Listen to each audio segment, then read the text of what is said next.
আল্লাহ রাসূল সাল্লাল্লাহু আলাইহি ওয়াসাল্লাম যখন মক্কাতে দাওয়াত দিচ্ছিলেন,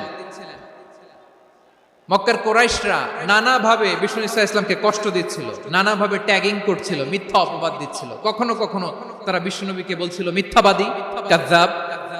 কখনো বলছিল যে তুমি হচ্ছে জাদুকর, সাহের। কখনো বলেছে শায়ের, মুহাম্মদ তুমি কবি।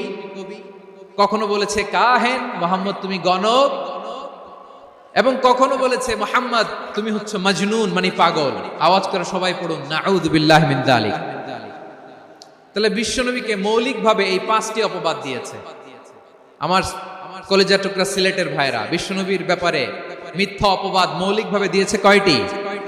5টি। বলেছে তুমি মিথ্যাবাদী, বলেছে তুমি গণক, তুমি কবি, তুমি পাগল, তুমি জাদুকর। বিশ্বনবীকে যে এই 5টি অপবাদ দেয়া হলো, আল্লাহ তাআলা এটা সহ্য করেননি। এই 5টি অপবাদের বিপরীতে আল্লাহ তাআলা বিশ্বনবীর 5টি চমৎকার বৈশিষ্ট্য উল্লেখ করে সূরাতুল আহজাবের 2টি আয়াত নাজিল করেছেন। আওয়াজ করে পড়েন আল্লাহু আকবার।